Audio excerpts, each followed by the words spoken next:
ವೀಕ್ಷಕರೇ ನಮಸ್ಕಾರ. ಇದು ಚುನಾವಣಾ ಹೋರಾಟದ ರಾಜಕೀಯ ಕದನ ಕುತೂಹಲದಲ್ಲಿ ನಾವು ರಾಜಕೀಯ ವಿಶ್ಲೇಷಣೆಯನ್ನು ಮಾಡ್ತಾ ಇದ್ದೇವೆ. ಅಂದರೆ ಚುನಾವಣೆಯ ಹಿನ್ನೆಲೆಯಲ್ಲಿ, ಅಂದರೆ ಚುನಾವಣೆಗೆ ಅಣಿಯಾಗುತ್ತಿರುವ ಪ್ರಮುಖ ನಾಯಕರನ್ನು ಕರೆದು ಮಾತನಾಡ್ತಾ ಇದ್ದೇವೆ.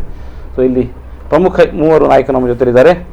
ಜಿತೇಂದ್ರ ಕೊಟ್ಟಾರಿ ಇವರು ಬಿಜೆಪಿ ವಕ್ತಾರರಾಗಿ ನಮ್ಮ ಜೊತೆಲಿದ್ದಾರೆ. ನಿಮಗೆ ಕಾರ್ಯಕ್ರಮಕ್ಕೆ ಸ್ವಾಗತ.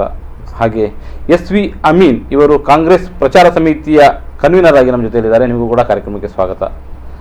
ಹಾಗೆ BK ಇಮ್ತಿಯಾಜ್ ಇವರು DYFI ಇದರ ದಕ್ಷಿಣ ಕನ್ನಡ ಜಿಲ್ಲಾಧ್ಯಕ್ಷರು. ನೀವು ಕೂಡ ಕಾರ್ಯಕ್ರಮಕ್ಕೆ ಸ್ವಾಗತ ಮಾಡ್ತಾ ಇದ್ದೇನೆ. ಸೊ ನೀವು ಇವತ್ತು ಮಾತಾಡ್ತಾ ಇರೋದು ಅಧಿಕಾರದಲ್ಲಿದ್ದವರು ಮಾಡಿದ್ದೇನು ಅಂತ.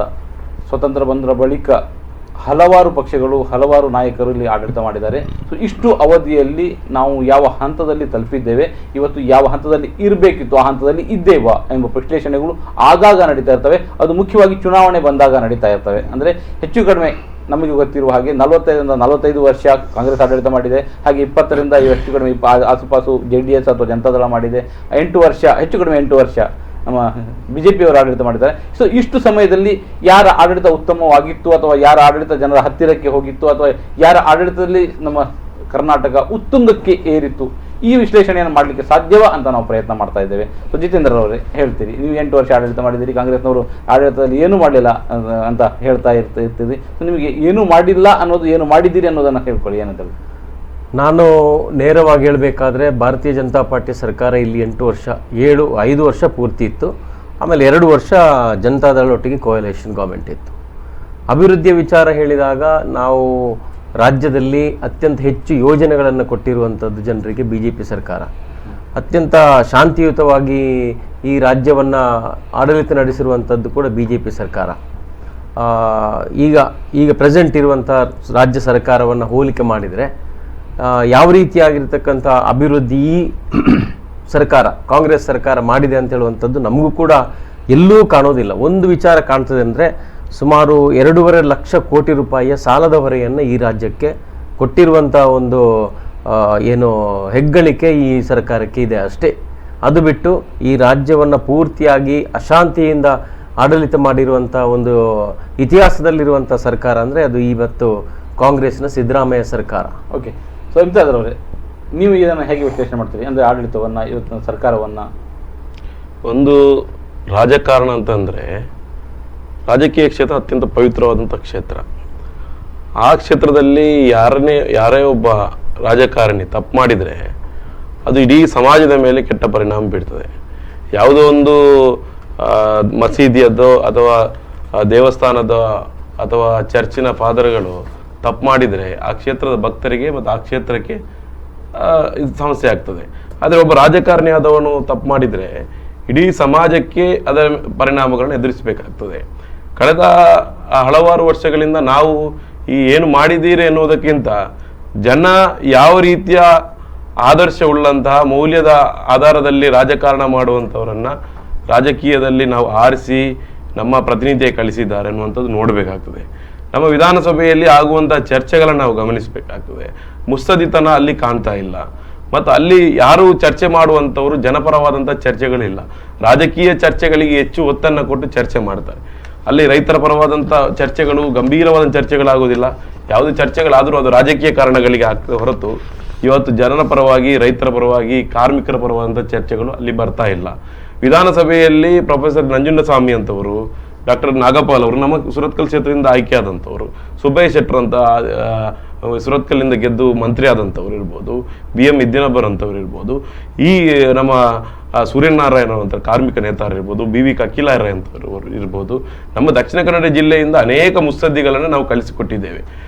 ಇವತ್ತು ಚರ್ಚೆ ಆಗ್ತಾ ಇರುವಂಥ ಇವತ್ತು ಮೌಲ್ಯಗಳು ಕಳೆದುಕೊಂಡಿದ್ದಾರೆ ರಾಜಕಾರಣಿಗಳು. ಆದರ್ಶ ಎನ್ನುವಂಥದ್ದು ರಾಜಕಾರಣಿಗೆ ಇಲ್ಲದಾಗಿದೆ ಎಂಬುದು ನಮ್ಮ ರಾಮಕೃಷ್ಣ ಹೆಗಡೆ ಅವರು ಟೆಲಿಫೋನ್ ಕದ್ದಾಲಿಕೆ ಮಾಡಿದ್ದಾರೆ ಅನ್ನೋ ಕಾರಣಕ್ಕಾಗಿ ಆ ದಿನ ಸರ್ಕಾರವನ್ನು ರಾಜೀನಾಮೆ ಕೊಟ್ಟು ಚುನಾವಣೆಯನ್ನು ಎದುರಿಸಿದ್ದಾರೆ.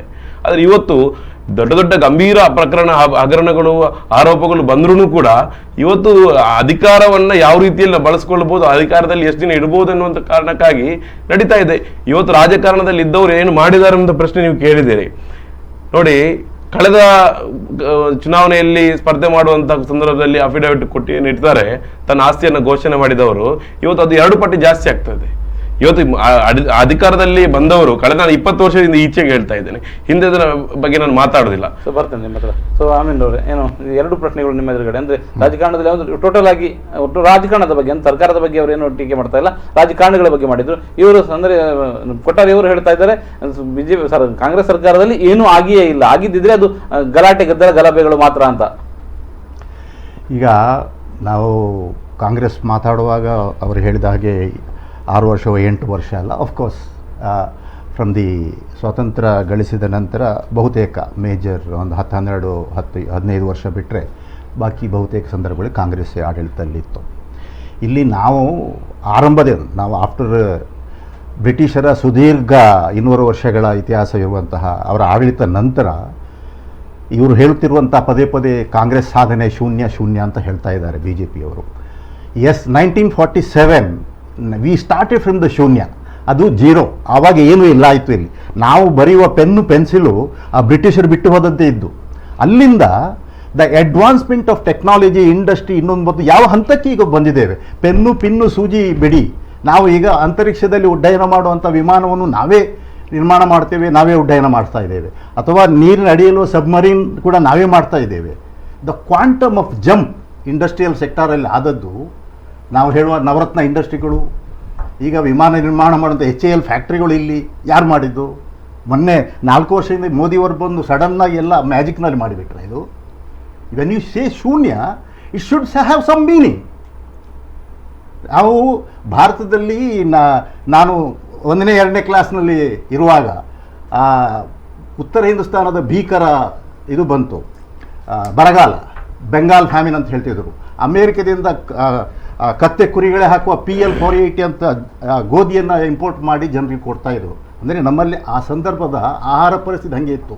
ಅಲ್ಲಿಂದ ಜವಾಹರ್ಲಾಲ್ ನೆಹರೂರವರು ಪಂಚವಾರ್ಷಿಕ ಯೋಜನೆಗಳ ಮೂಲಕ ಅಲ್ಲಿ ಸಿಂಧೂ ನದಿಗೆ ಬಾಕ್ರಾನಂಗಲ್, ಮಹಾನದಿಗೆ ಹಿರಾಕುಡ್, ಇನ್ನು ಗೋದಾವರಿ, ಕೃಷ್ಣ, ಈ ಎಲ್ಲ ನದಿಗಳಿಗೆ ಬೃಹತ್ ಅಣೆಕಟ್ಟುಗಳನ್ನು ನಿರ್ಮಿಸಿ ಹಸಿರು ಕ್ರಾಂತಿಗೆ ನಾಂದಿ ಮಾಡಿದ ಲಕ್ಷಾಂತರ ಎಕರೆ ಜಮೀನು ಕೃಷಿಯಾಗಿ ಇವತ್ತು ನಾವು ನಮ್ಮ ಗೋಡೌನ್ಗಳಲ್ಲಿ ಆಹಾರ ಕೊಳೆಯುತ್ತಾ ಇದೆ. ಅಷ್ಟರ ಮಟ್ಟಿಗೆ ನಾವು ಸ್ವಾವಲಂಬನೆಯನ್ನು ಸಾಧಿಸಿದ್ದೇವೆ. ನಾವು ಅದನ್ನು ಕೇಳ್ತೇವೆ ಜೀರೋ ಸಾಧನೆ. What is this?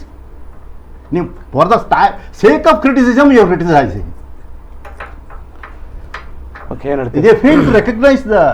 ಹೇಳಿದ್ರು ಈ ಸಾಧನೆಗಳನ್ನು ಹೇಳಿದ್ರು.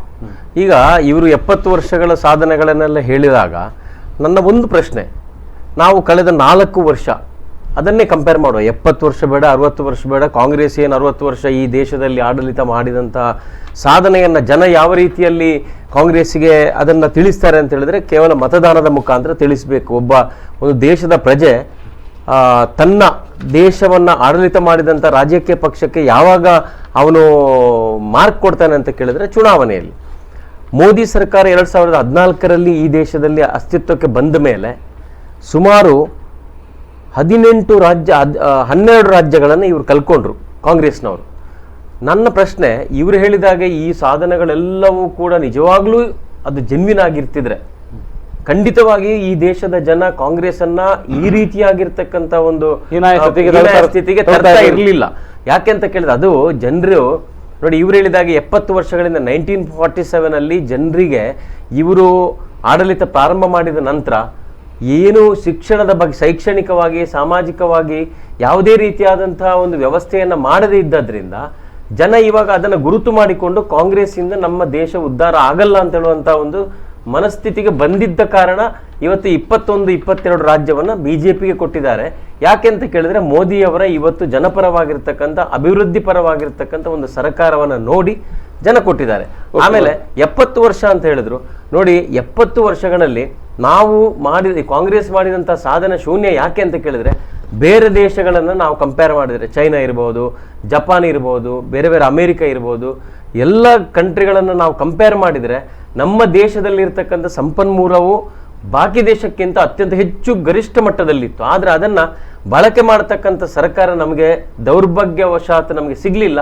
ಅದಕ್ಕೋಸ್ಕರ ನಮ್ಮ ದೇಶ ಇಷ್ಟು ಹಿಂದೆ ಇದೆ ಅಂತ ಹೇಳುವಂಥದ್ದು. ಅರವಿಂದ್ ಅವರು ಏನು ಹೇಳಿಕೆ ಈ ವಿಷಯದಲ್ಲಿ ಏನು ಹೇಳ್ತಾರೆ ಅಂತ ಕೇಳಿ ಬಯಸ್ತೇನೆ. ಮತ್ತು ನಾವು ಮುಖ್ಯವಾಗಿ ಚರ್ಚೆ ಮಾಡ್ತಾ ಇರೋದು ನಾವು ರಾಜ್ಯ ಸರ್ಕಾರದ ವಿಷಯದಲ್ಲಿ, ರಾಜ್ಯ ಸರ್ಕಾರಗಳು ರಾಜ್ಯದಲ್ಲಿ ಏನೆಲ್ಲ ಆಗಿದೆ ಅನ್ನೋ ವಿಷಯದಲ್ಲಿ. ಸೊ ನಾವು ಅಲ್ಲಿಗೂ ಕೂಡ ಬರಬೇಕಾಗಿದೆ. ಅದಕ್ಕಿಂತ ಮೊದಲು ಸಣ್ಣ ವಿರಾಮ.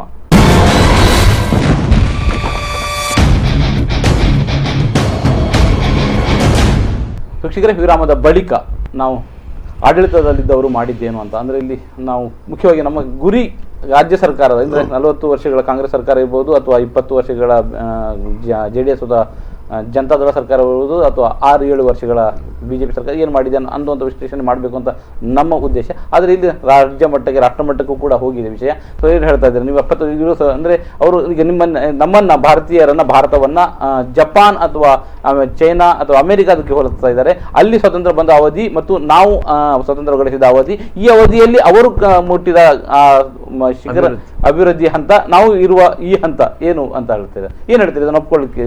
ನಾನು ಆವಾಗಲೇ ಹೇಳಿದೆ, ಶೂನ್ಯದಿಂದ ಆರಂಭ ಮಾಡಿದ್ದೇವೆ. ಡೆಫಿನೆಟ್ಲಿ ಈಗ ಇವರು ಹೇಳುವ ರೀತಿಯಲ್ಲಿ ಅಂತಹ ಈಗ even industrial advancement after America and China, we are the third largest economy world over. We are the third largest economy. And ಅಲ್ಲಿ ಇಕಾನಮಿ ಅಂದಾಗ ಎಲ್ಲವೂ ಬರುತ್ತದೆ. ಅಲ್ಲಿ ಇಕಾನಮಿ ಸುಮ್ಮನೆ ಬರೋದಿಲ್ಲ, ಫ್ರಮ್ ದ ಜೀರೋದಿಂದ ಅದು ಬಿಲ್ಡಪ್ ಆಗಿದೆ. That is number 1. ನಂಬರ್ 2, ಶಿಕ್ಷಣ ರಂಗ ಹೇಳಿದರು ಮಾತಾಡುವಾಗ. ಶಿಕ್ಷಣ ರಂಗ, ನಾವು ಕರ್ನಾಟಕದಲ್ಲಿ ಒಂದು 200 ಹೈಸ್ಕೂಲ್ ಇಲ್ಲ ಅದು ಇಡೀ ಕರ್ನಾಟಕ. ಆವಾಗ ಈಗಿನ ಕರ್ನಾಟಕ ಸ್ವಲ್ಪ ಭಾಗ ಮದ್ರಾಸ್ ಪ್ರಾಂತ್ಯ, ಇನ್ನು ಹಳೆ ಮೈಸೂರು ಭಾಗ, ಇನ್ನು ಮುಂಬೈ ಪ್ರಾಂತ್ಯ ಅಂತ ಇತ್ತು, ಅಥವಾ ಹೈದರಾಬಾದ್ ಕರ್ನಾಟಕ ಅಂತ ಇತ್ತು. ಆ ಎಲ್ಲ ಭಾಗಗಳನ್ನು ಸೇರಿಸಿದರೆ ಒಟ್ಟಿಗೆ ಒಂದು 200 ಹೈಸ್ಕೂಲ್ ಇಲ್ಲ ಆಯಿತು. ಅದು ಸುಮಾರು 11,753. I am taking the figures of 2008 ಆ ಸಂದರ್ಭದಲ್ಲಿ ಕಲೆಕ್ಟ್ ಆದ ಫಿಗರ್ ಅದು. ಅಂದರೆ ಅದು the quantum jump, it is 60 times more, ಅಥವಾ 6,000 ಟೈಮ್ಸ್ ಮೋರ್ ಪರ್ಸೆಂಟೇಜ್ ಲೆಕ್ಕ ಹಾಕುವುದಾದರೆ. ಶಿಕ್ಷಣ ರಂಗ ಏನು ಆಗಿಲ್ಲ ಅಂತ ಹೇಳಿದ್ರೆ, ಫ್ರಮ್ ದ ಬರಡು ಭೂಮಿ ಅಂತ ಸಂದರ್ಭದಿಂದ ನಾವು ಎಲ್ಲಿಂದ ಎಲ್ಲಿಗೆ ಮುಟ್ಟಿದ್ದೇವೆ. ಈಗ ಒಂದು ಕಿಲೋಮೀಟರ್ಗಳಷ್ಟು, ಮೈಲುಗಳಷ್ಟು ನಡ್ಕೊಂಡು ಹೋಗುವ ಮಕ್ಕಳು ಈಗ ಆರಾಮದಲ್ಲಿ ಮನೆಯ ಪಕ್ಕದಲ್ಲೇ ಶಾಲೆಗಳಾಗಿದ್ದಾರೆ. ಆ ಪರಿಸ್ಥಿತಿ ಇದೆ. ಸೊ ದ್ಯಾಟ್ ಈಸ್ ದ ಅಲ್ಲಿ. ಹಾಗೆಯೇ ಕಾಲೇಜುಗಳು, ಬರೀ ಒಟ್ಟಿಗೆ ಎಲ್ಲ ಕಾಲೇಜುಗಳು ಸೇರಿ 63 ಇದ್ದದ್ದು, ಅದು ಈಗ 3,945ಕ್ಕೆ ಬಂದಿದೆ. Almost 4,000. That is 62 times more. Institute buildup ಕೂಡ ಆಗಿದೆ. ಹಾಗೆಯೇ ಯೂನಿವರ್ಸಿಟಿ, ಒಂದೇ ಯೂನಿವರ್ಸಿಟಿದು ಮೈಸೂರು ಯೂನಿವರ್ಸಿಟಿ, ಈಗ 23 ಯೂನಿವರ್ಸಿಟಿಗಳು, ವಿಶ್ವವಿದ್ಯಾನಿಲಯಗಳಿದೆ ಬೇರೆ ಬೇರೆ. So there is a quantum jump there also. Education ಕೂಡ ಆಗಿದೆ, ಬಂದಿದೆ, ಎಲ್ಲ ಆಗಿದೆ. ಸರಿ, nowhere we are lagging behind. We have done it and we ಆದರೂ ಕಾಂಗ್ರೆಸ್ ಅನ್ನು ತಿರಸ್ಕರಿಸ್ತಾ ಬರ್ತಾ ಇದ್ದಾರೆ. ಈಗ ಅವರು ಜಿತೇಂದ್ರ ಅವರು ಹೇಳಿದ್ದಾರೆ, I will come to that. ಅದು ಒಂದು ಕ್ಷಣಿಕ. ಈಗ ಇವರ ಒಂದು ಪ್ರಚಾರದ ಅಬ್ಬರ, because I think I cannot go in detail here. ಪ್ರಚಾರದ ಅಬ್ಬರ ಆ ರೀತಿ ಇತ್ತು ಆತು.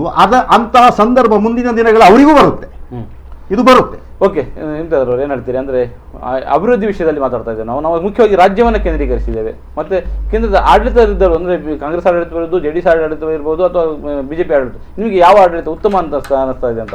ನೋಡಿ, ಕರ್ನಾಟಕ ರಾಜ್ಯ ಕೃಷಿ ಪ್ರಧಾನವಾದಂಥ ಒಂದು ರಾಜ್ಯ. ಇಲ್ಲಿ ಕೃಷಿಗೆ ಪ್ರಾಧಾನ್ಯತೆಯನ್ನು ಎಷ್ಟರ ಮಟ್ಟಿಗೆ ಕೊಡಲಾಗಿದೆ.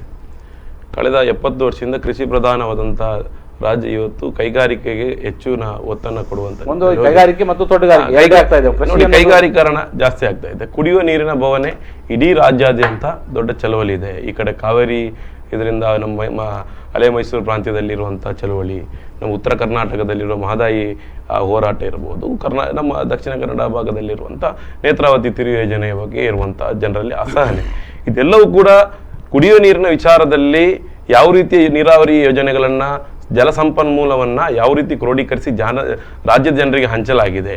ರಾಜ್ಯದ ಸುತ್ತಲೂ ನದಿಗಳು ಹರಿತಾ ಇದ್ರೂ ಕೂಡ ಕರ್ನಾಟಕ ರಾಜ್ಯದ ಜನರ ನೀರಿನ ಭಾವನೆ ಸಂಪೂರ್ಣವಾಗಿ ಇದುವರೆಗೂ ಕೂಡ ನೀಗಿಸಲಿಕ್ಕೆ ಸಾಧ್ಯ ಆಗಿಲ್ಲ. ಇನ್ಕ್ಲೂಡ್ ದಕ್ಷಿಣ ಕನ್ನಡ ಸೇರಿ ನಮ್ಮ ಸುತ್ತಮುತ್ತ 4-5 ನದಿಗಳು ಇದೆ, ಕಡಲು ಸಮುದ್ರ ಇದ್ದರೂ ಕೂಡ ನಮ್ಮಲ್ಲಿ ನೀರಿನ ಅಭಾವ ಇದೆ. ದಕ್ಷಿಣ ಕನ್ನಡ ಜಿಲ್ಲೆಯಲ್ಲಿ ಕೂಡ ನೀರಿನ ಅಭಾವ ಇದೆ. ಮತ್ತೊಂದು ಕೈಗಾರಿಕೆಗಳು ಎಲ್ಲ ಸರ್ಕಾರಗಳು ಒತ್ತು ಕೊಟ್ಟಿವೆ. ಆದರೆ ಕೈಗಾರಿಕೆಗಳು ಬರುವಾಗ ಕೊಡ್ತಾ ಇದ್ದಂಥ ಒಂದು ಘೋಷಣೆಗಳು, ನಮ್ಮ ಸೆಸ್ ಬರುವಾಗ ದಕ್ಷಿಣ ಕನ್ನಡ ಮಂಗಳೂರಿಗೆ ವಿಶೇಷ ಆರ್ಥಿಕ ವಲಯದಲ್ಲಿ ಬರುವಾಗ 2 ಲಕ್ಷ ಉದ್ಯೋಗ ಸೃಷ್ಟಿ ಆಗ್ತದೆ ಅನ್ನುವಂಥ ಮಾತನ್ನು ಕಾಂಗ್ರೆಸ್ ಹೇಳಿತ್ತು, BJP ಅವರು ಹೇಳಿತ್ತು. ಎಷ್ಟು ಉದ್ಯೋಗಗಳನ್ನು ಕೊಡಲಿಕ್ಕೆ ಸಾಧ್ಯ ಆಗಿದೆ? ಎಷ್ಟು ಜನ ಉದ್ಯೋಗ ಕೊಟ್ಟಿದ್ದಾರೆ? ಉದ್ಯೋಗ ಒಂದು ವೇಳೆ ಇಂಥ ಕಾರ್ಖಾನೆಗಳಲ್ಲಿ MRP ಇರ್ಬೋದು, SEZ ಒಳಗಡೆ ಬರುವಂಥ ಕೈಗಾರಿಕೆಗಳಿರ್ಬೋದು, NMPT ಇರ್ಬೋದು, MCF ಇರ್ಬೋದು, ಕುದುರೆಮುಖದಲ್ಲಿರ್ಬೋದು, ದೊಡ್ಡ ದೊಡ್ಡ ಕೈಗಾರಿಕೆಯಲ್ಲಿ ಒಂದು ಉದ್ಯೋಗವನ್ನ ಒಂದು ಭದ್ರತೆಯ ಆಧಾರದಲ್ಲಿ ಕೊಟ್ಟಿದ್ರೆ ದಕ್ಷಿಣ ಕನ್ನಡ ಜಿಲ್ಲೆಯಷ್ಟು ಶಾಂತಿಯುತವಾದ ಜಿಲ್ಲೆ ಯಾವುದಿರ್ಲಿಕ್ಕೆ ಸಾಧ್ಯ ಇರಲಿಲ್ಲ. ನಾ ಇದನ್ನು ಯಾಕೆ ಹೇಳ್ತಾ ಇದ್ದೇನೆ ಅಂತ ಹೇಳಿದ್ರೆ, ಯುವ ಜನರಿಗೆ ಉದ್ಯೋಗವನ್ನು ಕೊಟ್ಟಿದೆ ಆಗಿದ್ರೆ ಇವತ್ತು MRP ಇದ್ದಾರೆ, ಬಿಜೆಪಿಯನ್ನು ಬೆಂಬಲಿಸುವವರು ಇದ್ದಾರೆ, ಕಾಂಗ್ರೆಸ್ ಅನ್ನು ಬೇರೆ ಮತೀಯವಾದ ಬೆಂಬಲಿಸುವವರು ಇದ್ದಾರೆ. ಆದರೆ ಅಲ್ಲಿ ಇರುವಂಥ ಯುವಕರು ಅಥವಾ ನಾನು ಈಗಾಗಲೇ ಹೆಸರುಗಳು ನೀಡಿದ ಕೈಗಾರಿಕೆಗಳಿರುವಂಥ ಯುವಕರಿಗೆ ಉದ್ಯೋಗ ಸಿಕ್ಕಿರುವಂಥ ಯಾರು ಯುವಕರನ್ನು ನೀವು ನೋಡಿ, ಅವ್ರು ಯಾವುದಾದ್ರು ಕ್ರಿಮಿನಲ್ ಚಟುವಟಿಕೆಯಲ್ಲಿ ಇಲ್ಲ, ಅವ್ರು ಭಾಗವಹಿಸುವುದಿಲ್ಲ. ಯಾಕಂದ್ರೆ ಅವನಿಗೆ ಆ ಉದ್ಯೋಗ ಉಳಿಸ್ಕೊಳ್ಬೇಕು ಅನ್ನೋಂಥ ಒಳಗಡೆ ಇರ್ತದೆ. ಅವನ ಒಳಗಡೆ ಯಾವುದಾದ್ರೂ ಒಂದು ನಿಲುವನ್ನು ಇಟ್ಟುಕೊಂಡಿದ್ರೂ ಕೂಡ ಅವನು ನನ್ನ ಉದ್ಯೋಗ ಕಳ್ಕೊಳ್ಳುತ್ತೇನೆ ಅನ್ನೋ ಒಂದು ಭೀತಿಯಲ್ಲಿ ಅವನು ಕ್ರಿಮಿನಲ್ ಚಟುವಟಿಕೆ ಕ್ರೈಮ್ ಮಾಡ್ಲಿಕ್ಕೆ ಹೋಗುವುದಿಲ್ಲ. ಯಾವುದೇ ರೀತಿ ಕ್ರೈಮ್ ಮಾಡ್ಲಿಕ್ಕೆ ಹೋಗುದು, ಉದ್ಯೋಗನ ಸೃಷ್ಟಿ ಮಾಡ್ಲಿಕ್ಕೆ ಆಗದಂತ ಕೈಗಾರಿಕೆಯನ್ನು ತಂದು ಹಾಕಿದ್ದಾರೆ. ಇಡೀ ಮಂಗಳೂರು ದಕ್ಷಿಣ ಕನ್ನಡ ಜಿಲ್ಲೆ ಇವತ್ತು ತನ್ನ ಧಾರಣಾ ಸಾಮರ್ಥ್ಯಕ್ಕಿಂತ ಹೆಚ್ಚಿನ ಕೈಗಾರಿಕೆಗಳಲ್ಲಿ ತಂದು ಇಲ್ಲಿ ಮಾಲಿನ್ಯಗಳು ಜಾಸ್ತಿ ಆಗ್ತಾ ಇದೆ. ಅದು ವಾಯು ಮಾಲಿನ್ಯ ಇರ್ಬೋದು, ಜಲಮಾಲಿನ್ಯ ಇರ್ಬೋದು, ನಮ್ಮ ಫಲ್ಗುಣಿ ನದಿ ಯಾವ ಸ್ಥಿತಿಗೆ ತಲುಪಿದೆ ಅನ್ನುವಂಥದ್ದು ಗೊತ್ತಿದೆ. ಇದು ಕುಡಿಯುವ ನೀರು, ನಾವು ಕುಡಿಯುವಂಥ ನೀರು ಕಲುಷಿತ ಆಗಿದೆ. ನಾವು ಉಸಿರಾಡುವ ಗಾಳಿ ಇವತ್ತು ವಿಷ ಆಗಿದೆ. ವಿಷವನ್ನು ನಾವು ಉಸಿರಾಡ್ತಾ ಇದ್ದೇವೆ. ಅದು ಈ 20 ವರ್ಷದಲ್ಲಿ ಆಡಳಿತ ಕೊಟ್ಟಿರುವಂಥ ಜನರಿಗೆ ಕೊಟ್ಟಿರುವಂಥ ಉದಾರವಾದಂತಹ ಒಂದು ಕೊಡುಗೆ ಅಂತ ಏನಂತೀರ ಅಮೀನ್ ಅವರು? ನಿಮ್ಮ ಹತ್ರನೇ ಬರ್ತಾ ಇದ್ದೀವಿ, ಯಾಕಂದ್ರೆ ಇವೆರಡು ಕಡೆಯಿಂದ ನೀವು ಟಾರ್ಗೆಟ್ ಆಗ್ತಾ ಇದ್ದೀರಿ, ಹೇಳಿ. ಈಗ ಮಾಲಿನ್ಯ ವಿಚಾರ ಏನಾಯಿತು, ಪ್ರಥಮ ಒಂದು 3-4-5 ದಶಕಗಳ ಸಂದರ್ಭಗಳಲ್ಲಿ ಈಗಿನ ಇರುವ ಗ್ರೀನ್ ಟ್ರಿಬ್ಯುನಲ್, ನಾವು ಈ ಕಾಡು ರಕ್ಷಣೆ ಇತ್ಯಾದಿಗೆ ಒತ್ತು ಯಾರೂ ಕೊಡಲಿಲ್ಲ, ಯಾರಿಗೂ ಅದರ ಬಗ್ಗೆ ಆ ವಿಷಯ ಫೋಕಸ್ನಲ್ಲಿಲ್ಲ ಆಯಿತು. ಎಸ್, ಅಲ್ಲಿ ಉದ್ದೇಶಪೂರ್ವಕವಾಗಿ ಯಾವುದನ್ನು ಕಡೆಗಣಿಸಿದ ಪ್ರಶ್ನೆ ಬರೋದಿಲ್ಲ. ಈ ಕಾನ್ಸೆಪ್ಟ್ ಇತ್ತೀಚೆಗಿನ ಬೆಳವಣಿಗೆ. ಈಗ ಅದಕ್ಕೆ ಬೇಕಾದಷ್ಟು ನಾವು ಕಾಷನ್ಸ್ ಹ್ಯಾವ್ ಬಿನ್ ಟೇಕನ್. ಈಗ ಇಲ್ಲಿ ಇಂಡಸ್ಟ್ರಿಯಲ್ ಡೆವಲಪ್ಮೆಂಟು, ಈಗ ಫಾರ್ ಎಕ್ಸಾಂಪಲ್ ಬ್ಯಾಂಗ್ಳೂರ್ ಉದ್ಯೋಗ ಸೃಷ್ಟಿ, ಈಗ ಕಳೆದ 15 ವರ್ಷಗಳಲ್ಲಿ 50 ಲಕ್ಷ 45-50 ಲಕ್ಷ ಇದ್ದ ಜನಸಂಖ್ಯೆ ಬೆಂಗಳೂರು ಈಗ 1 crore ದಾಟ್ತಾ ಇದೆ. 100 lakhs ದಾಟ್ತಾ ಇದೆ. ದಟ್ ಮೀನ್ಸ್ ಇದು ಎಲ್ಲ ಆ 50 ಲಕ್ಷ ಏನು ಹೇಳ್ತಾ ಇದ್ದೇವೆ, ಇಟ್ ಈಸ್ ಬೇರೆ ರಾಜ್ಯಗಳು ಮತ್ತು ನಮ್ಮ ರಾಜ್ಯದ ಹೊರ ಬಂದ ಉದ್ಯೋಗಿಗಳೇ ಇದ್ದಾರೆ ಅಲ್ಲಿ ಹೆಚ್ಚಾಗಿ ಎಲ್ಲ. ಇದು ನಮ್ಮ that's why we are silicon valley of India Bangalore. ಇಲ್ಲಿ IT ಇಂಡಸ್ಟ್ರಿ, BT ಇಂಡಸ್ಟ್ರಿ ಎಲ್ಲ ಬೇರೆ ಬೇರೆ ಇಂಡಸ್ಟ್ರಿಗಳು ಬೆಳವಣಿಗೆ ಆಗಿದೆ, ಉದ್ಯೋಗ ನಿರ್ಮಾಣ ಆಗಿದೆ. ಅದು ಈ ಇಂದಿನ ದಿನಕ್ಕೆ ಬೇಕಾದಷ್ಟು ಸಾಕಷ್ಟು ಆಗಿದೆ ಅಂತ ನಾನು ಹೇಳೋದಿಲ್ಲ. ದೇರ್ ಹ್ಯಾಸ್ ಬೀನ್ ಗರಿಷ್ಠ ಪ್ರಮಾಣದಲ್ಲಿ ಉದ್ಯೋಗ ಬೆಳವಣಿಗೆ ಆಗಿದೆ. ಆ ಉದ್ಯೋಗದ ನೀವು ಬೆಂಗಳೂರಿಗೆ ಹೋಗ್ತಾ ಇದ್ದೀರಿ, ಮಂಗಳೂರಿಗೆ ಬರೋದಾದ್ರೆ ಇಲ್ಲಿ ಬಂದ ಮಂಗಳೂರು ಐ ಕಮಿಂಗ್, ಇವರು ಟಚ್ ಮಾಡಿದ ಸಬ್ಜೆಕ್ಟ್. ಇಲ್ಲಿಯ ವಾತಾವರಣ, ನಾವು I am constant in touch with industry department, head of the department ಭಾಳ ಸ್ನೇಹಿತರು ಇದ್ದಾರೆ. ಅಲ್ಲಿ ಮಾತಾಡುವಾಗ ಬ್ಯಾಕ್ಔಟ್ ಮಾಡ್ತಾ ಇದ್ದಾರೆ ಇಂಡಸ್ಟ್ರಿಗಳು ಬಹಳ.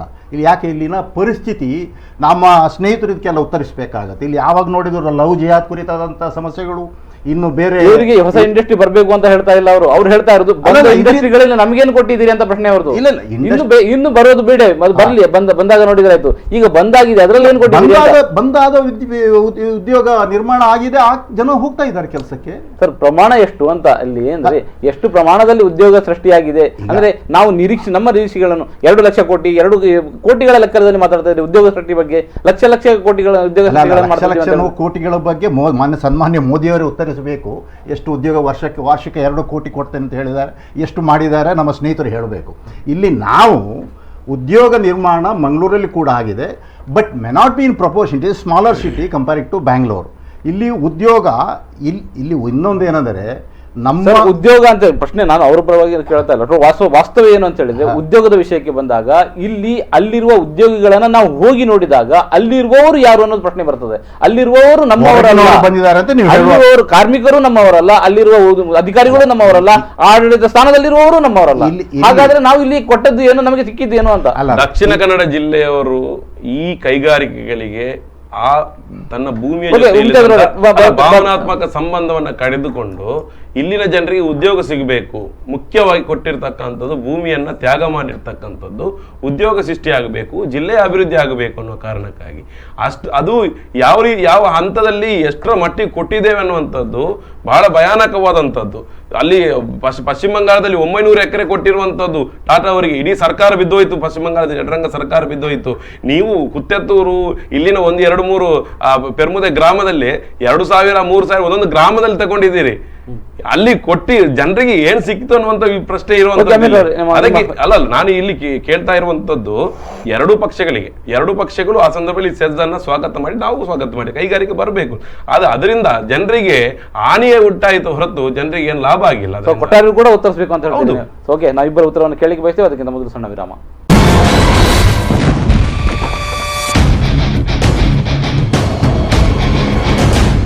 ವೀಕ್ಷಕರೇ, ಕದನ ಕುತೂಹಲ ವಿರಾಮದ ಬಳಿಕ ಮುಂದುವರಿತದೆ. ನಾವು ವಿರಾಮಕ್ಕೆ ಮೊದಲು ಒಂದು ಪ್ರಶ್ನೆ, ಅಂದರೆ ನೀವು ನಮಗೆ ಆ ಭಾಗ್ಯ ಈ ಭಾಗ್ಯ ಅಥವಾ ಆ ಯೋಜನೆ ಈ ಯೋಜನೆ ಸೈಕಲು ಸೀರೆ ಅದನ್ನೆಲ್ಲ ಕೊಡೋದಕ್ಕಿಂತ ಉದ್ಯೋಗ ಕೊಡಿ, ಅದನ್ನೆಲ್ಲ ನಾವೇ ತಗೊಳ್ತೇವೆ ಅನ್ನುವಂಥ ಅಭಿಪ್ರಾಯ ಇಮ್ತಿಯಾದವ್ರದ್ದು ಅನಿಸ್ತದೆ. ಸೊ ಹಾಗೆ ಕೊಟ್ಟಾರವ್ರು ಏನು ಹೇಳಿಕೆ ಬಯಸ್ತೀರಿ? ಉದ್ಯೋಗದ ಚರ್ಚೆ ಆಗ್ತಾ ಇದೆ.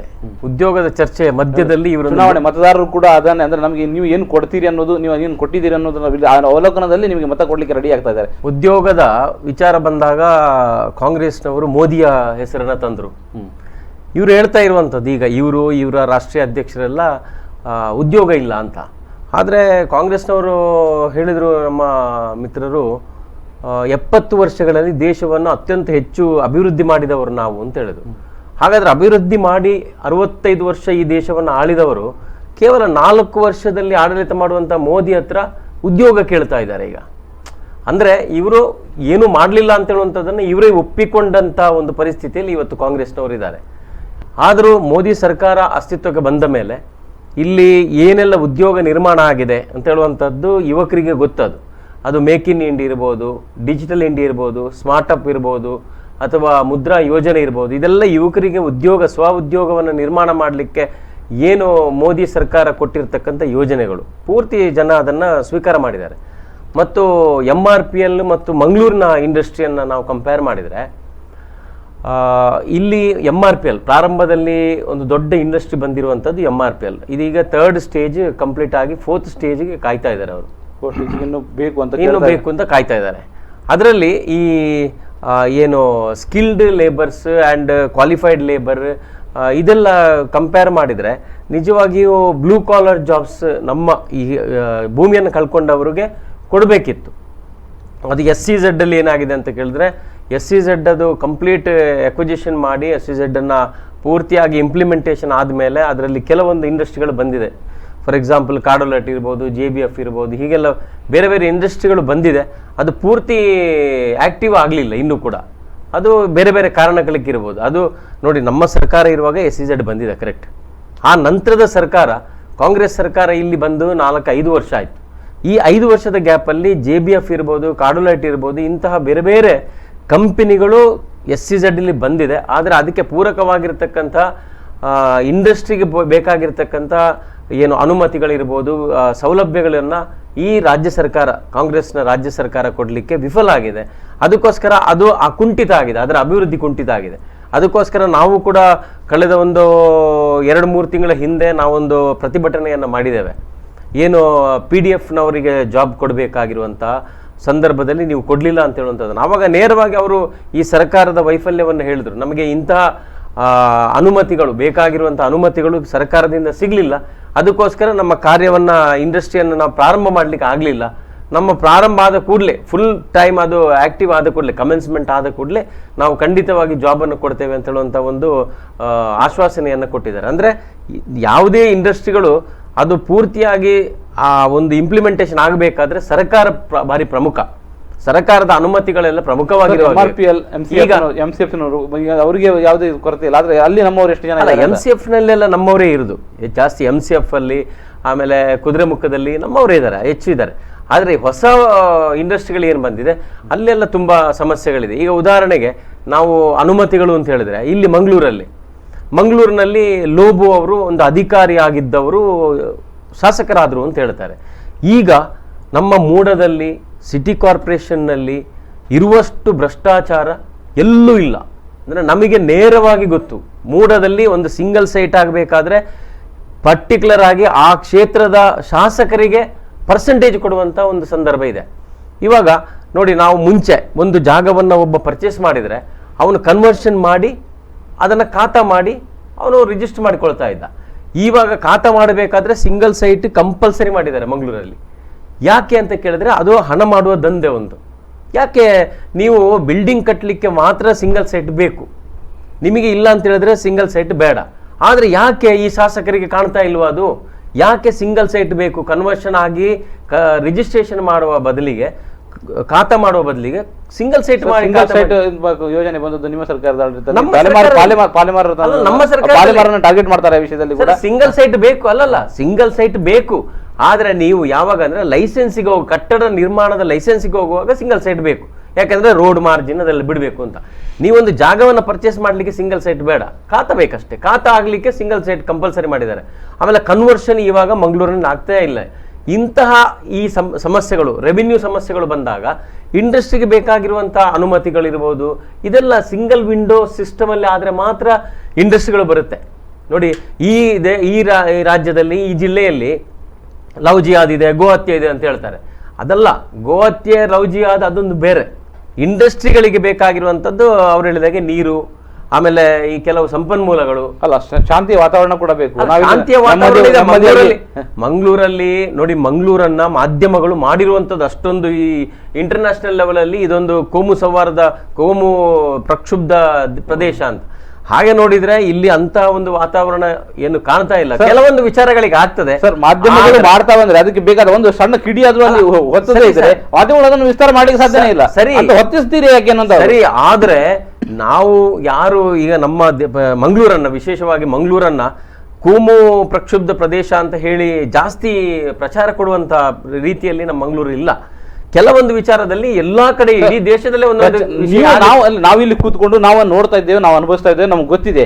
ಆದ್ರೆ ಅದು ಪ್ರಚಾರ ಆಗ್ತಾ ಇದೆ ಅಂತ ಹೇಳಿದ್ರೆ ಅದಕ್ಕೆ ಹೊಣೆಗಾರರು ಯಾರು? ಅಂದ್ರೆ ಸಣ್ಣ ಹೊಣೆಗಾರರು ನಾವೇ ಆಗಿರ್ತೇವೆ. ಯಾಕಂದ್ರೆ ಸಣ್ಣದಾದ್ರೂ ಅಂತದ್ದು ವಾತಾವರಣ ನಾವು ಸೃಷ್ಟಿ ಮಾಡಿದ್ದೇವೆ, ಎತ್ತಿ ಹಿಡಿದಿದ್ದೇವೆ. ಅಲ್ಲ ಸರಿ, ಆದ್ರೂ ಅಂತಹ ವಿಚಾರದನ್ನ ನಾವು ಗಣನೆಗೆ ತಕೊಂಡಾಗ ಅಷ್ಟೊಂದು ಪರಿಸ್ಥಿತಿ ಹಾಳಾಗ್ಲಿಲ್ಲ ಅಂತ. ಅಂದ್ರೆ ಇಂಡಸ್ಟ್ರಿ ಬರ್ಬೇಕಾದ್ರೆ ನಾನು ಹೇಳುವಂತಹದ್ದು, ವಾತಾವರಣಕ್ಕಿಂತಲೂ ಅವರಿಗೆ ಬೇಕಾಗಿರುವಂತಹ ಸರ್ಕಾರದ ಸೌಲಭ್ಯಗಳು ಅತ್ಯಂತ ಪ್ರಮುಖ.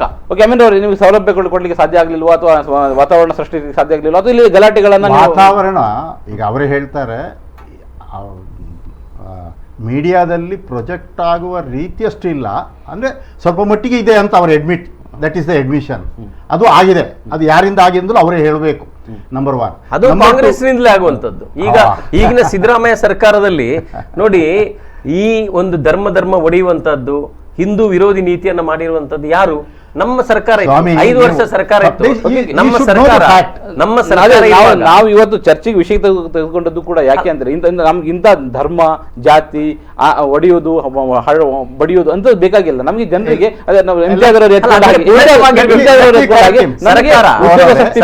ನಮಗೆ ನೆಮ್ಮದಿ ಬೇಕು. ಅಂತದ್ದು ಈ ನಿಮ್ಮ ಯಾರ ಆಡಳಿತದಲ್ಲಿ ಸುಖವಾಗಿ ನಾವು ಬರ್ತೇನೆ, ವಿಷಯದಲ್ಲಿ ಬರ್ತೇನೆ. ಅದಕ್ಕಿಂತ ಮೊದಲು ಸಣ್ಣ ವಿರಾಮ.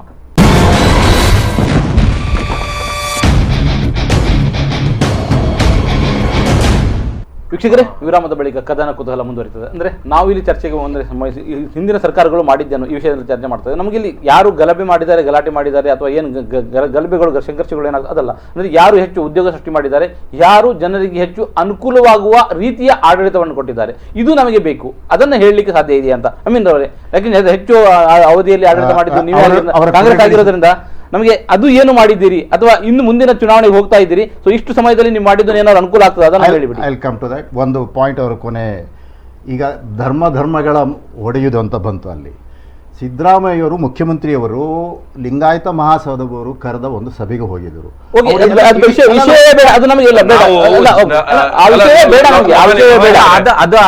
ಬಗ್ಗೆ ಮಾತಾಡಬೇಕಾಗಿದೆ ನಾವು.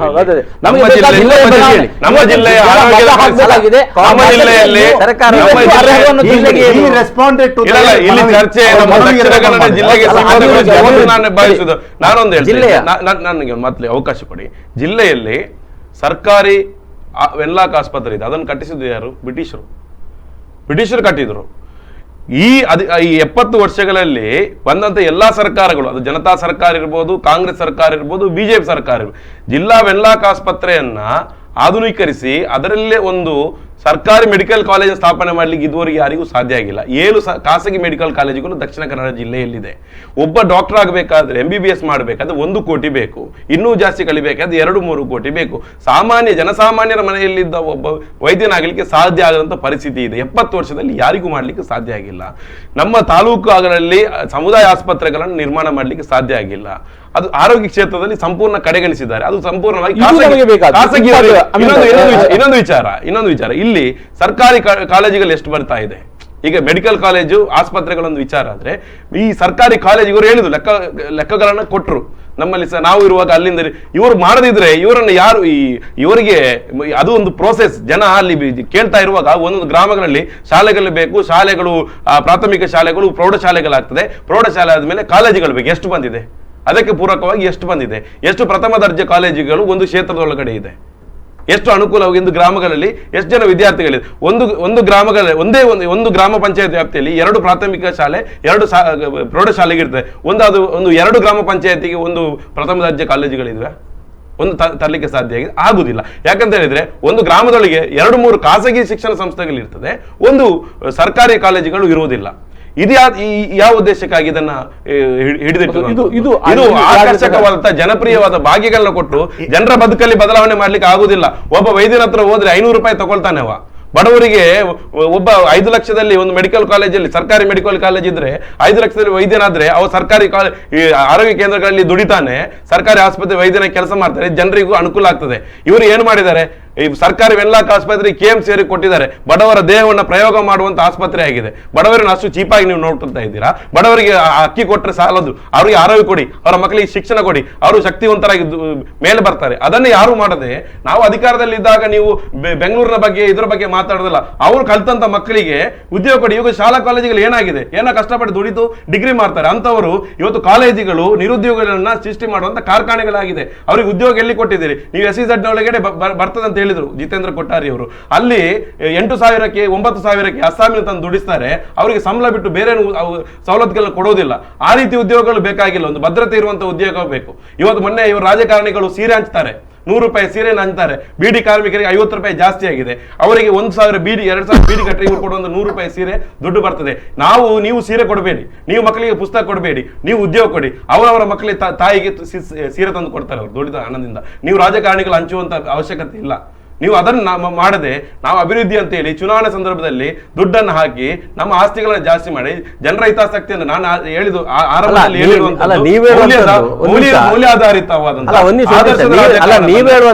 ಬರ್ತದೆ. ಅಲ್ಲ, ಇವ್ರು ಹೇಳುವಂತದ್ದು, ಇವರು ಕೇರಳದಲ್ಲಿ, ವೆಸ್ಟ್ ಬಂಗಾಳದಲ್ಲಿ, ತ್ರಿಪುರಾದಲ್ಲಿ ಸರ್ಕಾರ ಮಾಡಿದವರು ಯಾರು? ಕಮ್ಯುನಿಸ್ಟ್ ಅವರು. ಇವರು ಕಾರ್ಮಿಕರ ಹೆಸರನ್ನು ಹೇಳಿ ಸುಮ್ಮನೆ ರಾಜಕೀಯ ಮಾಡಿದ್ದಾರೆ ಹೊರತು ಯಾವ ರಾಜ್ಯದಲ್ಲೂ ಕೂಡ ಅಭಿವೃದ್ಧಿಯನ್ನು ಮಾಡಲಿಲ್ಲ.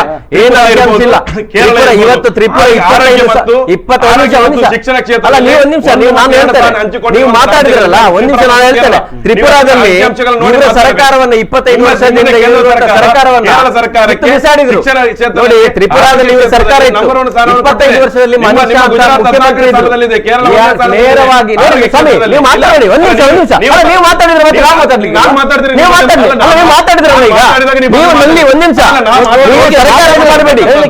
ಅವಕಾಶ ಕೊಡಿ.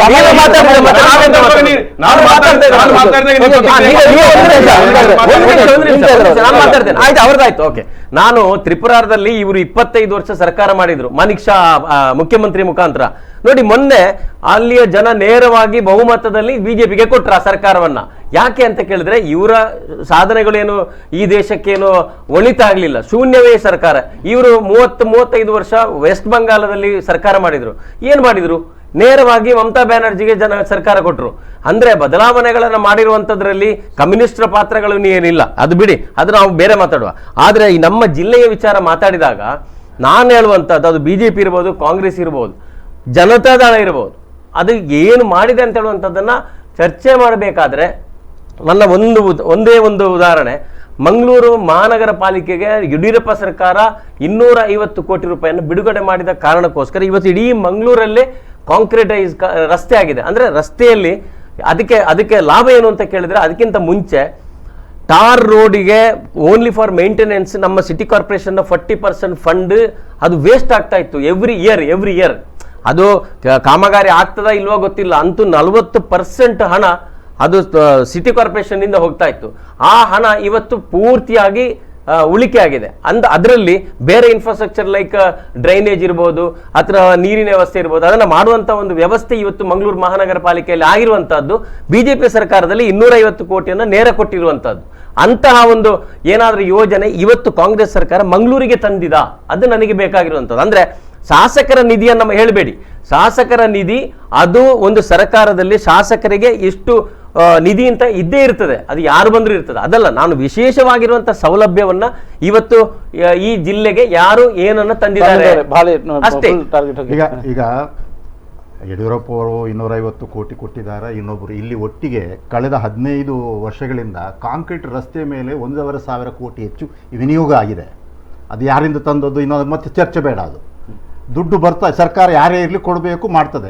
ಅದು ಕೂಡ ಪ್ರತಿ ಸಲ ಮುನ್ಸಿಪಾಲಿಟಿ ರಾಜ್ಯದಲ್ಲಿ ಈವನ್ ದೇಶದಲ್ಲಿ ಪ್ರಥಮ ಸ್ಥಾನ ಗಳಿಸ್ತಾ ಬಂದಿದೆ. ಅದು ವಿಶೇಷ ಅನುದಾನ ಇರಬೇಕು ಅಂತ ಹೇಳುದು, ಅದು ನಾರ್ಮಲ್ ಪ್ರೊಸೀಜರ್ ಬೇಕಾದ ರೀತಿಯಲ್ಲಿ ಬಂದಿದೆ, ಮಾಡಿದ್ದಾರೆ. That is there number 1. Number 2, ಉದ್ಯೋಗ ನಿರ್ಮಾಣದಲ್ಲಿ ಈಗ MRPL ಇನ್ನೊಂದು ಮತ್ತೊಂದು ಸೇರಿದ್ದಂತೆ, ಅದಕ್ಕೆ ಸ್ವಲ್ಪ ಕೊಟ್ಟು ಮತ್ತೆ ಆರೋಗ್ಯದ ಇದಕ್ಕೆ ಹೇಳೋಣ. ಇಲ್ಲಿ ಎಲ್ಲ ಆಸ್ ಪರ್ ದಿ ಎಗ್ರಿಮೆಂಟ್ ಈ ಪ್ರೈವೇಟ್ ಸೆಕ್ಟಾರ್ ಮತ್ತು ಸರ್ಕಾರ ಇಂಡಸ್ಟ್ರಿ ಕೊಡುವಾಗ 3ನೇ ಮತ್ತು 4ನೇ ಹಂತದ ಅದೆಲ್ಲ ಲೋಕಲ್ ಸ್ಥಳೀಯರಿಗೆ ಕೊಡೋದು. ಇಲ್ಲಿ ಎಲ್ಲ ನಮ್ಮ ಜಾಗ ಬಿಟ್ಟುಕೊಟ್ಟವರಿಗೆ ಯಾರು ಕೂಡ ಈಗ ಅಲೆದಾಟ ಮಾಡೋದಿಲ್ಲ. ಇದು ಜಾಬ್ ಸಿಗಲಿಲ್ಲ ಅಂತ ಯಾರು ಇದು ಮಾಡ್ತಾ ಇಲ್ಲ. ಯಾರು ಹೇಳಿದ್ರು? ನಿಮ್ಮ ಹತ್ರ ಅಂಕಿಅಂಶ ಇಲ್ಲ?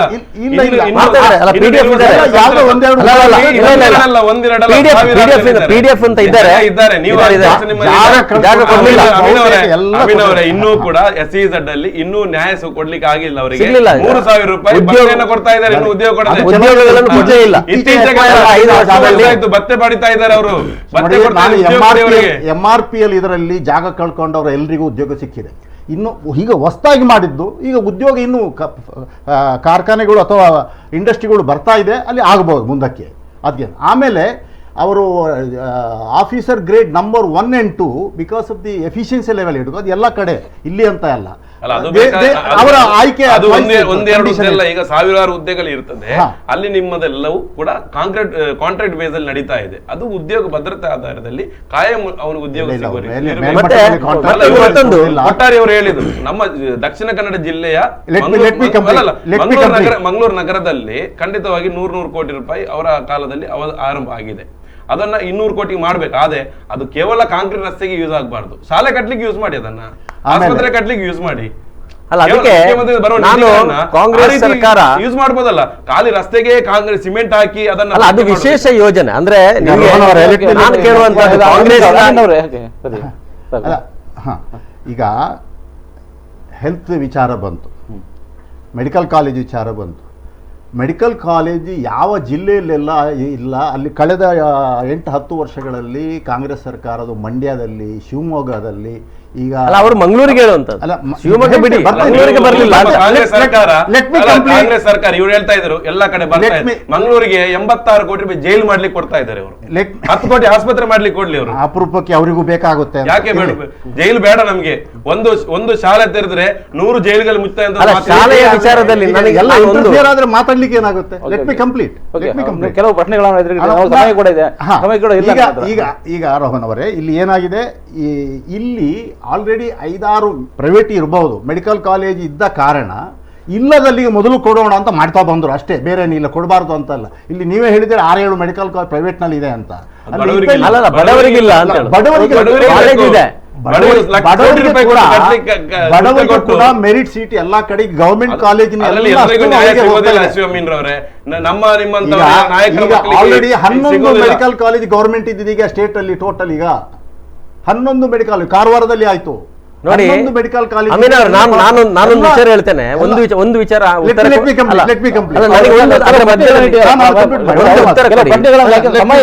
ಕೆಲವು ಪ್ರಶ್ನೆಗಳನ್ನ ಎರಡು ಕಡೆಯಿಂದ ಇಟ್ಟಿದ್ದಾರೆ.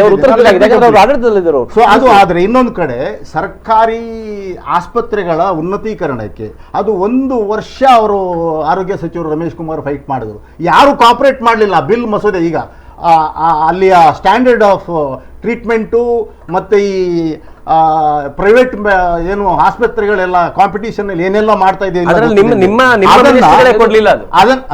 ನಿಮ್ಮ ಮಿನಿಸ್ಟ್ರಿಗಳೇ ಅದಕ್ಕೆ ಸಪೋರ್ಟ್ ಮಾಡ್ಲಿಲ್ಲ ನೋಡಿ. ನೀವು ಮೆಜಾರಿಟಿ ಸರ್ಕಾರ ಇರೋದು ನಿಮ್ಮ Let me complete, I say. ನೋಡಿ ನಿಮ್ಮ ಸರ್ಕಾರದಲ್ಲಿ ಮೆಜಾರಿಟಿ ಸರ್ಕಾರ ಇರುವಂತದ್ದು. ನಾವು ಬಿಜೆಪಿ ಅವರು ಸಪೋರ್ಟ್ ಮಾಡಿ ಇವನು ಹೇಳುದು ಬೇಡ. ಯಾಕೆ ಗೊತ್ತಾ? ಎಷ್ಟು ಕಾಂಪಿಟೇಷನ್ ಅದು ನಮ್ಗೆ ಗೊತ್ತು. ಅಲ್ಲ ನಿಮ್ಮ ಮಿನಿಸ್ಟ್ರಿಗಳ ಇವರ ಮಿನಿಸ್ಟ್ರಿಗಳಿಗೆ ಸಂಬಂಧಪಟ್ಟ ವೈದ್ಯಕೀಯ ಕಾಲೇಜ್ ಇದ್ದದ್ರಿಂದ ಅವರು ಸಪೋರ್ಟ್ ಮಾಡಲಿಲ್ಲ. Let me complete. ಏನೇ ಇದ್ರೂ ಪಟ್ಟು ಹಿಡಿದು 1 ವರ್ಷ ಫೈಟ್ ಮಾಡಿ ಬಿಲ್ ಮಸೂದೆ ಪಾಸ್ ಮಾಡಿಸಿದ್ದಾರೆ. ಅವರ ತಾಕತ್ತದು ಆಗಿದೆ, ಈಗ ಬಂದಿದೆ, ಜಾರಿಗೆ ಬಂದಿದೆ. ಇನ್ನು ಆ ಥರ ಮೊದಲನೇ ಥರ ಎಲ್ಲರೂ ಬೇಕಾಬಿಟ್ಟು ಬಿಲ್ ಮಾಡೋಕ್ಕೆ ಬರೋದಿಲ್ಲ. ದಯವಿಟ್ಟು ಪ್ರೈಸ್ ಕಾರ್ಡ್ ಹಾಕಬೇಕಾಗುತ್ತೆ. It is A major achievement. Okay, next ಮುಂದೆ. ಆಮೇಲೆ ನಾನೊಂದು ಹೇಳ್ತೇನೆ, ಸಮಯ ಇಲ್ಲ ನಮಗೆ. ಅವರು ಬಹಳ ಪ್ರಶ್ನೆ ಅವರ ಎದುರುಗಡೆ ಇಟ್ಟಿದ್ರಿ. ಎಜುಕೇಶನ್ ಬಗ್ಗೆ ನಾನು ಒಂದು ಪ್ರಶ್ನೆ ಕೇಳ್ತೇನೆ. ಈ ರಾಜ್ಯದಲ್ಲಿ ಅಮೆಂಡ್ಮೆಂಟ್ 3 ತಿಂಗಳ ಹಿಂದೆ KMCಯಲ್ಲಿ ಒಂದು 6 ಲಕ್ಷ ಕೊಡ್ಲಿ ಡೆಡ್ ಬಾಡಿಯನ್ನು 5 ದಿನ ಇಟ್ಕೊಂಡಿದ್ದಾರೆ. ಅದಕ್ಕೆ ಸರ್ಕಾರ ನನಗೆ ನನ್ನ ಒಂದು ಪ್ರಶ್ನೆ, ಒಂದು ನಿಮಿಷ, ನನ್ನ ಒಂದು ಪ್ರಶ್ನೆ ನೋಡಿ. ಎಜುಕೇಶನ್ ಬಗ್ಗೆ ಇವರು ಮಾತಾಡ್ಬೇಕಾದ್ರೆ ಈ ರಾಜ್ಯದಲ್ಲಿ RTE ರೈಟ್ ಆಫ್ ಎಜುಕೇಶನ್ ಅಂತ ಹೇಳುವಂತ ಒಂದು ಕಾನೂನು ತಂದ್ರು. ಈಗ ಆ ಕಾನೂನು ಏನ್ ಹೇಳ್ತದೆ ಅಂದ್ರೆ ಖಾಸಗಿ ಸ್ಕೂಲ್ಗಳಲ್ಲಿ ನಮಗೆ ರಿಸರ್ವೇಶನ್ ಅಂತ ನಾನು ಹೇಳ್ತೇನೆ. ಸಮಯ ಅವಕಾಶ ಸರ್ಕಾರ ನೇರವಾಗಿ ಕನ್ನಡ ಶಾಲೆಗಳನ್ನ ಅಥವಾ ಸರ್ಕಾರಿ ಶಾಲೆಗಳನ್ನ ಯಾಕೆ ಡೆವಲಪ್ ಮಾಡೋದಿಲ್ಲ, ಯಾಕೆ ಖಾಸಗಿ ಇದರಲ್ಲಿ ರಿಸರ್ವೇಶನ್ ಕೇಳ್ತದೆ ಅಂತ ನನ್ನ ಪ್ರಶ್ನೆ. ಅದಲ್ಲ, ಅದನ್ನ ಪ್ರತ್ಯೇಕವಾಗಿ ಚರ್ಚೆ ಮಾಡಬೇಕಾಗಿದೆ. ಅವರು ನಿಮಗೂ ಕೂಡ ನಿಮ್ಗೆ ನಾವು ಅವಕಾಶ ಕೊಡ್ಲಿಕ್ಕೆ ಆಗುದಿಲ್ಲ, ಯಾಕಂದ್ರೆ ಗೊಂದಲದಲ್ಲಿ ಮುಗಿದು ಹೋಯ್ತು. ಮತ್ತೆ ಯಾವ್ದು ಚರ್ಚೆಗಳು ಒಂದು ನಮ್ಮ ಸಮಯದ ಮಿತಿಯ ಇದರೊಳಗೆ ಇರೋದ್ರಿಂದ ಒಂದು ಪೂರ್ಣ ಇತಿಮಿತಿಯೊಳಗೆ ಪೂರ್ಣ ಹಂತಕ್ಕೆ ತಲುಪಿಸಲಿಕ್ಕೆ ಆಗ್ತಾ ಇಲ್ಲ. ಸೊ ಆದರೂ ಒಂದಿಷ್ಟು ಅಂದ್ರೆ ನಮ್ಗೆ ಏನು ಬೇಕು ಅನ್ನೋದನ್ನ ಜನರ ಮುಂದೆ ಇಡುವ ಒಂದು ಪ್ರಯತ್ನ ಇದೆ. ಸೊ ಜನರಿಗೆ ನೀವು ಏನು ಕೊಡ್ಲಿಕ್ಕೆ ಸಾಧ್ಯ ಇದೆ ಅನ್ನೋದನ್ನ ನಾವು ನೀವು ಎಷ್ಟು ತಿಳಿಸ್ತೀರಿ ಅಷ್ಟು ಜನ ಮಟ್ಟಿಗೆ ನೀವು ಮತಗಳನ್ನು ಪಡಿತೀರಿ. ಅದು 3 ಪಾರ್ಟಿಯವರೆಗೂ ಅನ್ವಯವಾಗುವಂಥ ಮಾತು. ಸೊ ಇವತ್ತಿನ ಕಾರ್ಯಕ್ರಮದಲ್ಲಿ ಭಾಗವಹಿಸಿದ 3 ಅತಿಥಿಗಳಿಗೂ ಧನ್ಯವಾದ ಅರ್ಪಿಸ್ತಾ ಇದ್ದೇನೆ. ಸೊ ಇಲ್ಲಿಗೆ ನಮ್ಮ ಚರ್ಚಾ ಕಾರ್ಯಕ್ರಮ ಮುಕ್ತಾಯ ಆಗುತ್ತದೆ. ನಿರಂತರ ಸುದ್ದಿ ಮಾಹಿತಿ ಮನೋರಂಜನೆಗಾಗಿ ನೋಡ್ತಾ ಇರಿ.